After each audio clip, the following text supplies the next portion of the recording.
I'm really excited about the fact that parents can optimize and customize how we communicate with them. ParentSquare is going to allow parents to choose how they want to engage with their students' school.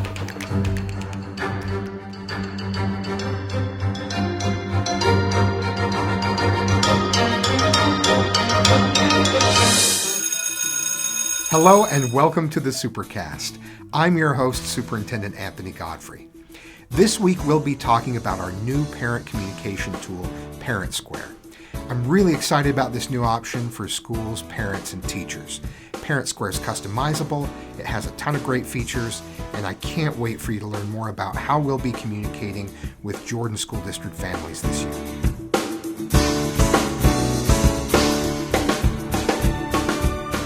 We're talking with Steffany Ellsworth, the Support Services Manager in Information Systems for Jordan School District. Steffany, thanks for taking a few minutes. You're welcome. It's great to be here. You are launching ParentSquare as our latest communication tool. Tell us, what is ParentSquare? Let's dive right in. Okay. ParentSquare, it's an awesome communication platform created to streamline home-to-school communication.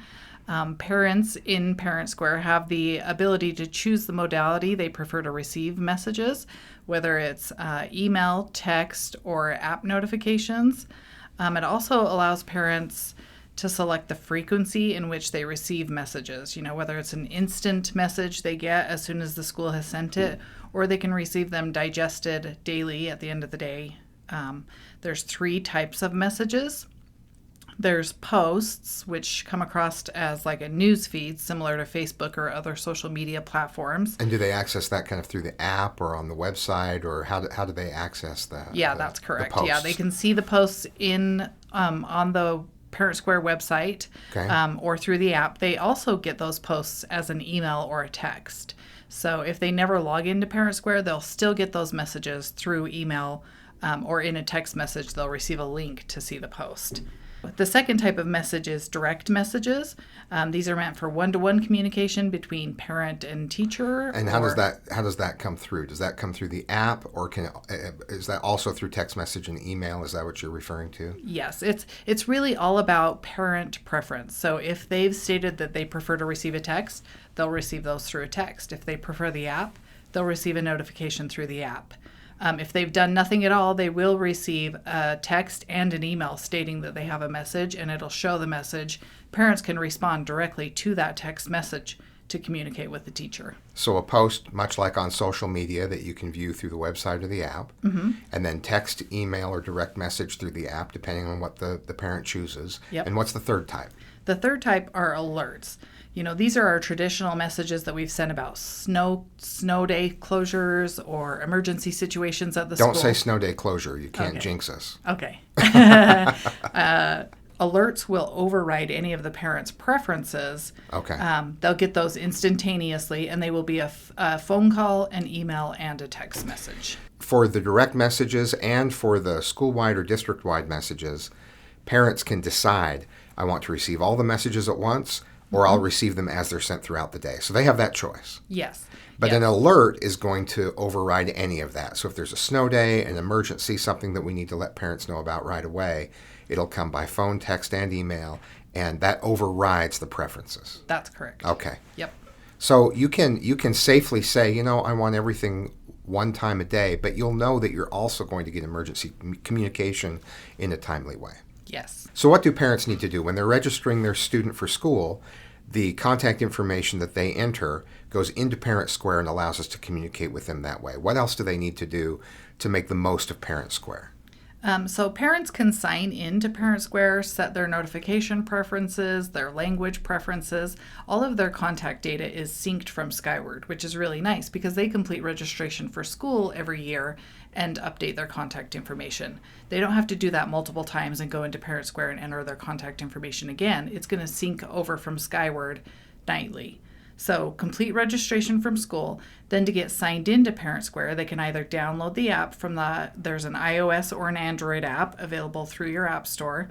They can download the app, or if they choose not to sign into ParentSquare, they'll still receive emails and texts. However, if they do choose to sign into ParentSquare, they'll get to select, do I want to receive an email or a text or both, and how often do I want to receive those. So you don't need to sign in order to receive messages, but you do need to sign in order to manage how you receive those messages. Correct.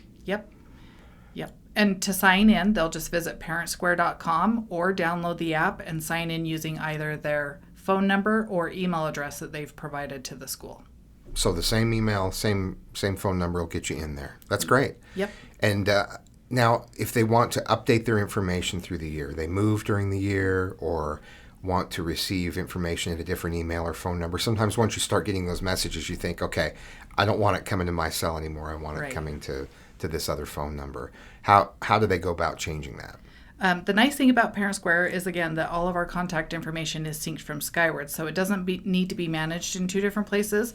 You can either update your contact information in Skyward's Family Access or contact your school and let them know that you've had a change in phone number or email. Can they choose not to receive messages at all? They can, yes. They can unsubscribe from messages. However, they're never going to be able to unsubscribe from those emergency alert notifications. So anytime there's an emergency alert sent, it's going to send. If they do choose to unsubscribe, they need to know that they're also unsubscribing from direct messages from their teachers too. Okay. So unsubscribing is an option. Can they manage the information that they receive and only get one-to-one messages but not receive the broader messages from the school or district? Yes, they can. So really the better option rather than unsubscribing is to set the frequency versus posts versus direct messages and how you choose to receive those. So really families ought to take a few minutes just to kind of customize what type of communication they want. For a while, every communication I got from the school, I would forward to my wife, and then she'd let me know, I'm getting those too, don't worry. Yeah. You don't have to keep forwarding them. So just kind of taking a moment to think about what's the best way for us to communicate as a district and for the school to communicate with families. That's a good thing to do at the start of the year, especially with this new ParentSquare program. Absolutely. ParentSquare is going to allow parents to choose how they want to engage with their students' school to make it more customizable for them and make it easier for them to communicate. And, we've been talking about the next step in parent communication for a long time. One of the things for me that was really attractive about ParentSquare is the idea that this does go to text messaging. It doesn't require a separate app. Although there is one, you don't have to go to one more app to get this, the communication from teachers, the school, or the district. But the important component there is that you can manage whether you get texts and how frequently. Yes. Because we all check our text messages, we all check our email, but probably text messages with greater frequency. So we don't ever want to be a pest, but we also want to make sure that parents are getting good information in a timely way. I'm really excited about the fact that parents can optimize and customize how we communicate with them. It's really convenient too. If a teacher sends a direct message to a parent, the parent can simply reply via text. They don't have to ever log in. They can reply via text. They can save that number for future reference to send teacher a text. They'll want to pay attention to the teacher's office hours because we know teachers have other lives outside of school. Right. Stay with us. When we come back, we're going to go over some more user-friendly tips to make the most of ParentSquare, and we'll let you know how to get a hold of the help desk if you need assistance.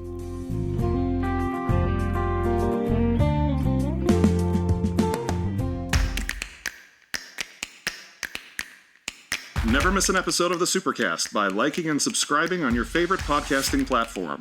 Find transcripts for this episode and others at supercast.jordandistrict.org.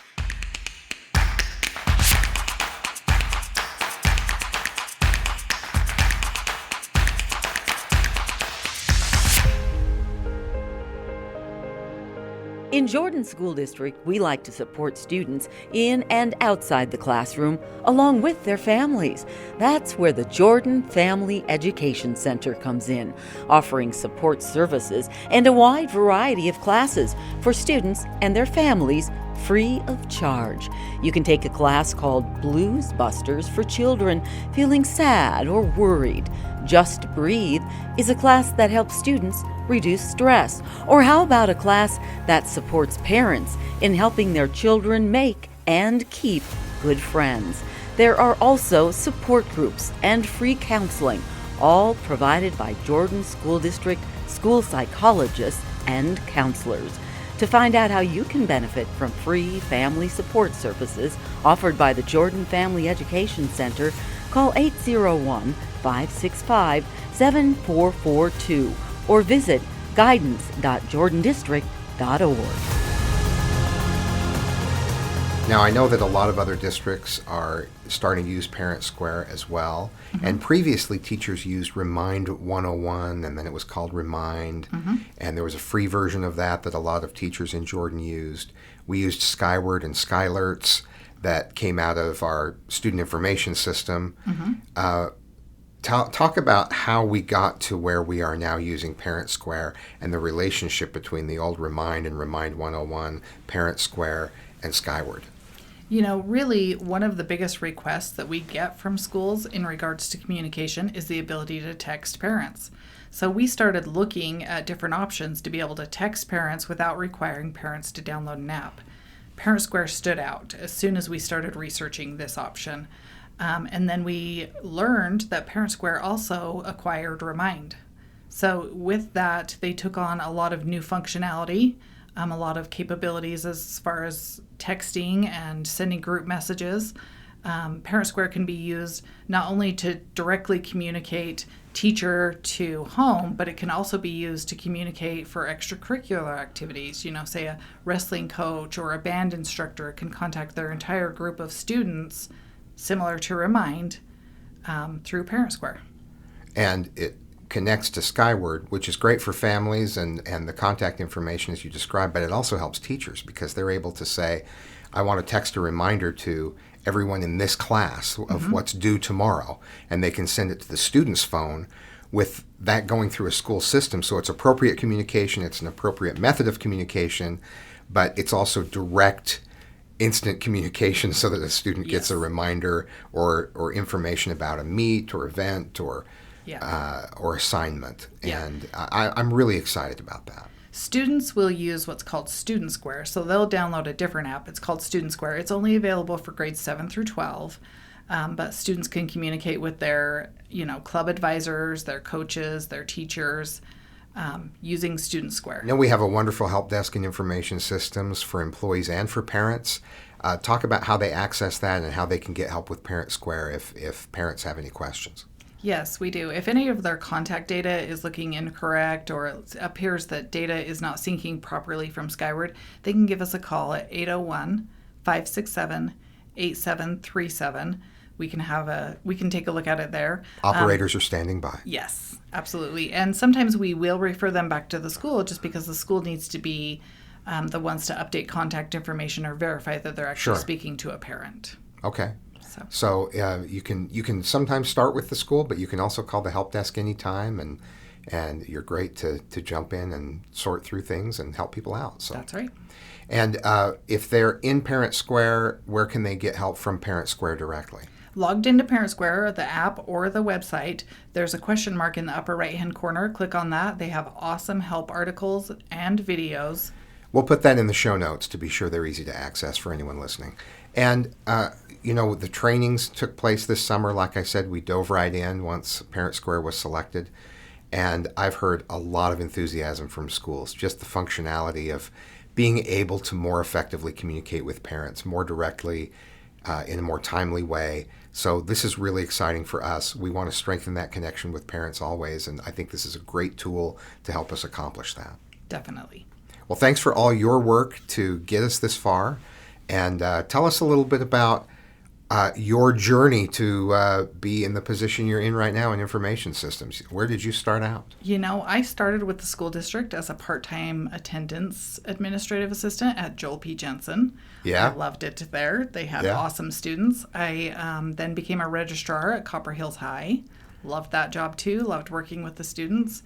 And then I moved on to the help desk. So I worked on our help desk. I became a customer support analyst, where we configure Skyward and train on how to use Skyward and other systems, Canvas and things. And, then I moved into the role of support services manager, working with both the help desk and the school techs. I didn't realize that you had been a registrar. To me, you're just the person that I always think of when I need help. You do a fantastic job. You help with all kinds of things in information systems. You have for a long time, and I just really appreciate everything you do.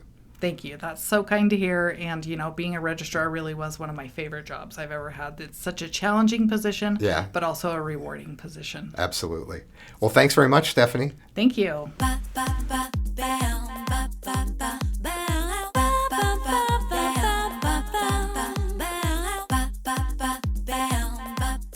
Thanks for joining us on another episode of the Supercast.